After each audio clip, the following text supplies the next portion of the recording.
Hola, ¿qué tal? Mi nombre es Anagnu y bienvenido a nuestro canal Ciencia, Fe, Mito y Verdad. En este tercer video vamos a ver dos cosas muy importantes. La primera es cómo llegó la Biblia hasta nuestros días y la segunda, en qué idiomas fueron escritos, pues hay muchos mitos acerca de estas dos cuestiones. Pues bien, gracias y bienvenidos. Comenzamos.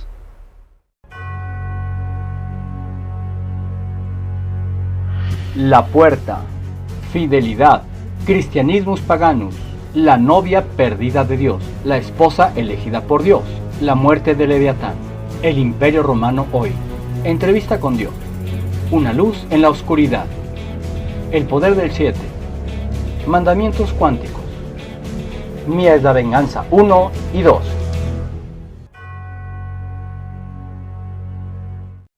Pues bien, vamos a empezar por precisar algunas cuestiones. La primera es, recordemos que la Biblia nunca se debe de haber llamado así, sino Torah, y Torah significa en hebreo enseñanza. Ahora bien, nosotros en Occidente, o el cristianismo, ha dividido a la Biblia en dos grandes porciones, el Antiguo Testamento y el Nuevo Testamento. ¿Pero qué crees?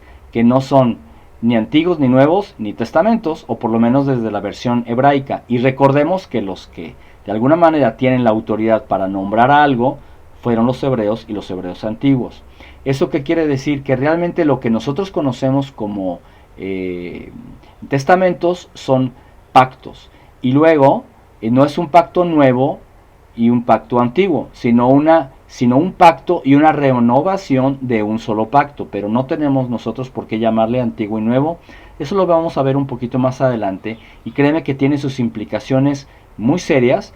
Esa es la razón por la que vamos a llamarle a las cosas, como dijimos desde hace algunos videos, las cosas como son, y vamos a llamarle al pan pan y al vino vino.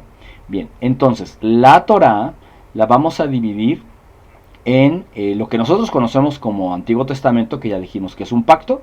Lo vamos a dividir en la palabra Tanaj. El Tanaj en hebreo son las letras principales de tres palabras. La primera es la Torah, que como ya dijimos es enseñanza. La segunda es la palabra Nebim, que significa profetas. Y la siguiente palabra es Ketubim, escritos. De ahí sale la palabra Tanaj. ¿Ok? Entonces vamos a repetirlo. Viene de tres palabras, que es Torah, Nabim y Ketubim, y se divide en la enseñanza, que realmente todo es enseñanza, pero bueno, así viene, enseñanza, lo que viene siendo los profetas y lo que viene siendo los escritos. Así es como el pueblo hebreo divide lo que nosotros conocemos como Antiguo Testamento, que realmente se llama Antiguo Pacto, o Pacto Original para ser más exactos. Pero desgraciadamente, esos errores de traducción han hecho de la misma Torah montones de dogmas. Y ahora, hay que recordar algo que es bien importante. La manipulación se logra de varias maneras, pero las dos principales, o los dos principales elementos de la manipulación es por un lado la ignorancia y por otro lado los dogmas. Pues eso es precisamente lo que las religiones, principalmente judio-cristianas, han hecho. Han hecho debido a mucha ignorancia, montones de dogmas, dando como resultado la manipulación en montones de casos. Y es justo aquí donde conviene hacer una pregunta. ¿Realmente es muy importante estudiar o conocer lo que dice la Torah en su idioma original? Sí, sí lo es, porque vamos a hacer un ejemplo. ¿Qué necesitas para encontrar un tesoro? Un mapa, ¿cierto? Entre otras cosas. Pues, ¿qué crees? La Torah sería el mapa que te va a permitir ver la dirección y la forma como vas a caminar para encontrar ese tesoro. Y el tesoro sería, por así decirlo, tu felicidad. Así de importante sería seguir las instrucciones de la Torah. ¿Por qué? Porque sencillamente es un libro muy antiguo, independientemente de cualquier otra cosa, que nos permite relacionarnos con nuestra propia espiritualidad, independientemente de la religión que practiques. Pero, ¿qué dice la versión que nos dice que la Biblia finalmente es un libro hecho por hombres? ¿O escrita por hombres? Sí, sí se fue escrita de puño y letra por hombres. Pero ¿en dónde se inspiraron? ¿De dónde sacaron tantas cosas que vamos a ver un poquito más adelante? Que en aquel entonces sencillamente mm, no eran muy fáciles de imaginar. Inclusive a nivel científico hay montones de cosas que dicen las escrituras torácicas que se acaba de descubrir hace relativamente muy poco tiempo, como por ejemplo la física cuántica. A ver, entonces, ¿qué tenemos? ¿La Torah fue escrita por hombres o fue inspirada por algún ser superior? Aquí cabe hacer una aclaración. Si bien es cierto que la Torah fue escrita por muchos años, estamos hablando que la Torah se escribió en un periodo pues más o menos alrededor de 1000 años. Aquí cabe hacer una aclaración. ¿Cómo es posible que un libro fue escrita por algunas personas que no se conocían unos entre otros, que sí pertenecían a la cultura hebrea, pero aplican las mismas palabras, y es un poquito difícil de concebir desde esta perspectiva? Por ejemplo, si tú tienes un maestro y te deja hacer un trabajo, no sé, una investigación de cualquier tema, si los alumnos no hacen trampa, cada alumno mantendrá su propio punto de vista, mantendrá palabras diferentes, de tal manera que cada trabajo o cada investigación tenga su sello personal de cada alumno. Ahora imagínate, a través de los cientos de años que se hizo la Biblia, sería normal tener diferencias en palabras, diferencias en puntos de vista y otras cuestiones. Sin embargo, ¿cómo puede ser posible que la Torah en su idioma original parezca que fue hecha por una sola persona con palabras muy similares o iguales inclusive y con puntos de vista pues prácticamente idénticos? Entonces, la pregunta es, ¿cómo un libro que fue hecho por tantas personas pareciese que fue escrita por una sola? Y esa es la importancia del primer evidencia científica a favor de la postura de que la Biblia es un libro fuera de lo común. Había muchas dudas al respecto y dudas muy bien fundamentadas si la Torah realmente era cierto o era todo era ficción. Y sí, vaya, la Biblia mal traducida efectivamente da la sensación de ser un libro eminentemente fantástico sin ninguna enseñanza espiritual. Pero no, recordemos que la Torah está hecha en metáfora que tiene que ver con la fantasía, pero no con una fantasía necesariamente fuera de borda, sino con una fantasía que tiene un objetivo claro, que es el desarrollo humano.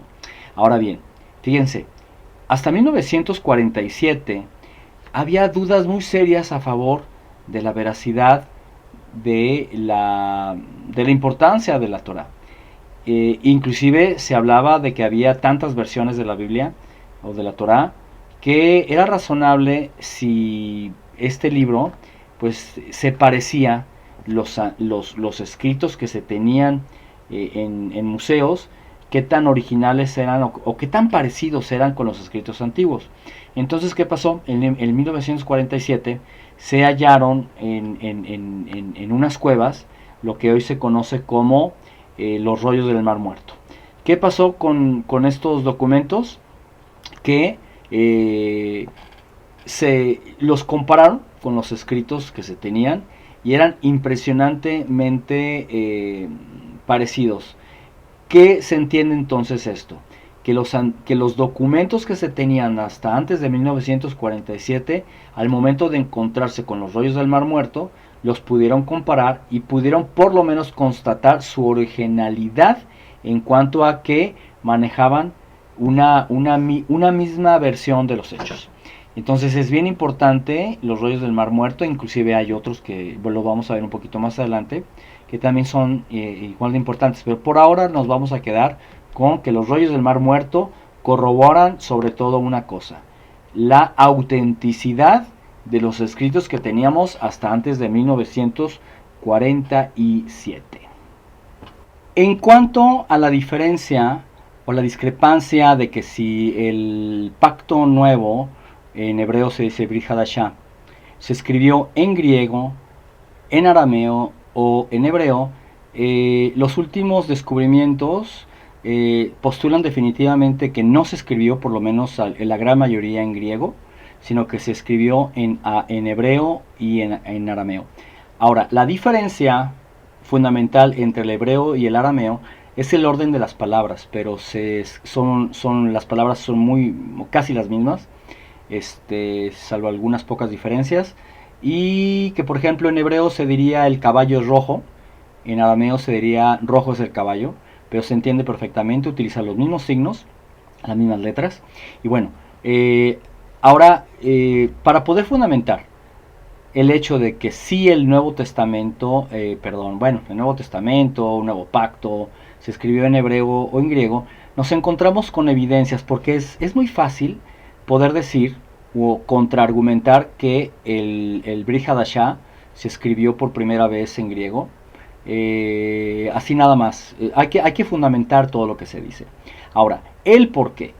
Se corre la versión de que el Nuevo Testamento o Brit Hadashah se hizo por primera vez en griego. Tiene fines más políticos, más de agrupación, para poder legitimar al cristianismo como un nuevo movimiento religioso de la antigüedad. Pero, aunque lo vamos a ver un poquito más adelante, no se llamó el primer movimiento cristiano, sino judíos mesiánicos. Después lo vamos a profundizar.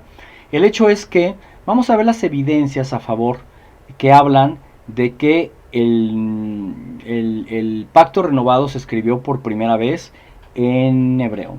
Y para eso vamos a citar, por ejemplo, cuando el historiador Papías de Hierápolis dijo alrededor del año 130 lo siguiente, lo voy a leer para ser un poquito más exacto. Dice, Mateo ordenó en lengua hebrea los dichos del Señor y cada uno los interpretó, los tradujo, ¿verdad? Sería mejor dicho, conforme a su capacidad. Entonces fíjese qué interesante, dice Mateo ordenó en lengua hebrea, no dijo en lengua griega, sobre todo por una situación. En aquel entonces el arameo y el hebreo era la lengua corriente del antiguo Israel. Sí se hablaba griego, pero se hablaba griego como nosotros ahorita hablamos el inglés. Solamente los comerciantes o personas de mayor rango social hablaban las dos lenguas. Ya después, con el paso de los siglos, sí efectivamente el griego fue sustituyendo al hebreo y al arameo, pero eso fue alrededor de como 9 siglos después. En los tiempos de Yeshua era hebreo y arameo. Yo no dudo que Yeshua haya hablado griego, era una persona culta, pero definitivamente, como les comento, tenemos esta gran evidencia. Y luego también dice que Irineo, que fue un religioso que vivió alrededor del año 170, dice también, Mateo también escribió un evangelio entre los judíos en su propia lengua. Fíjense bien qué interesante, en su propia lengua, obviamente está hablando de el hebreo. Tenemos también el teólogo griego Clemente de Alejandría, que en el año 200 dijo, la epístola a los hebreos fue escrita por Pablo a los judíos en lengua hebrea, pero cuidadosamente traducida por Lucas y publicada entre los griegos. Fíjense qué interesante. Ahí está afirmando que fue en hebreo y que después se tradujo, ¿verdad? Tenemos también otra evidencia que dice por el teólogo Orígenes en el año 215, y lo cito. El primer evangelio fue escrito según Mateo, el mismo que fue cobrador de impuestos. Fue escrito por los judíos en lengua hebrea. Y por último tenemos que Jerónimo, que fue un gran teólogo de aquel entonces, dijo, él, y se refiere a Pablo, siendo judío, escribió en hebreo su propia lengua y en la que tenía mejor fluencia, y las cosas más elocuentes escritas en hebreo fueron cuidadosamente traducidas al griego. ¿Qué tenemos entonces? Son 5 evidencias muy fuertes de grandes teólogos de la época, digamos el primero o segundo siglo, donde afirman que por lo menos los escritos que citan ellos fueron escritos en hebreo. Y es lógico, no podemos pensar en aquella época, por ejemplo, una carta a los hebreos en griego. ¿Por qué? Porque hablaban hebreo. Bueno, ¿Eso a qué nos lleva, mis amigos? Que según los datos que yo saqué, son 14 cartas que suman un 51,8% del pacto renovado. Ahora bien, si como asumimos estos evangelios y otros escritos fueron en hebreo, nos da, fíjense qué interesante, un 55,5% de cartas en hebreo. Es decir, vamos a suponer que solamente llega al 55,5% de cartas en hebreo. Eso nos diría que la gran mayoría del pacto renovado sí se escribió en hebreo, tumbando definitivamente que el nuevo pacto se hizo en lengua griega. De ahí que es muy importante poder llevar los escritos griegos a una estructura hebrea para poder entender muchísimo mejor los mensajes que se han perdido durante siglos, y créanme que de veras se ha perdido muchísima de la esencia de la Biblia por traducirlos, ya sea por ignorancia o muchas veces por amañamiento. El pacto renovado al griego, y luego fue al latín, luego fue al alemán, y luego al inglés, y por último lo tenemos, ¿verdad?, al español. Son demasiadas manos. Esa es la razón por la cual montones de versículos no cuadran, y pues hacen ahí grandes estragos a nivel teológico, doctrinal, porque no se puede practicar algo que por momentos se contradice. Y bueno, vamos a seguir entonces con lo que sigue. Recordemos una cosa: el hebreo para los hebreos no era solamente una lengua, era una lengua santa. Por eso totalmente la reticencia del pueblo hebreo para adoptar la lengua griega. Con también este dato que es muy importante: los romanos, bueno, todos los pueblos de aquel entonces, pues ya la gran mayoría ya hablaba otras lenguas. Estamos hablando del griego en este caso, después fue el latín, etc. Pero como para el pueblo hebreo la lengua hebrea era una lengua santa, fue una de las razones principales por las cuales rechazaban el griego, porque era hablar la lengua, políticamente hablando, que de un pueblo que fueron oprimidos. Entonces para ellos el griego era sinónimo de opresión. Esa es una de las razones psicológicas por las cuales el pueblo hebreo se negaba totalmente hablar griego. Claro, con el paso de los siglos, bueno, se fue perdiendo porque inclusive se fue prohibiendo. Pero para cuando el Brit Hadashah se escribió, todavía los romanos no estaban en suficiente tiempo en la tierra de Israel. Estamos hablando de unos 70 años. Entonces es absurdo creer que los judíos adoptaron el griego vaya, rápidamente o con gusto. Eso es totalmente fuera de todo contexto. Y como yo les decía hace un momento, no fue hasta el siglo IX cuando ahora sí el hebreo empezó a desaparecer. Ahora, resulta muy interesante, dirían algunos, bueno, pero ¿cómo tenemos o qué evidencias tenemos de eso ahora? Es muy fácil, miren. Por ejemplo, tenemos la peshita hebrea que se utilizaba y todavía se utiliza en algunas comunidades. Hoy se utiliza la peshita hebrea. ¿Quiénes la utilizan? Por ejemplo, la Iglesia de Oriente, la Católica Caldea, la Ortodoxa Siria, y la Moranita.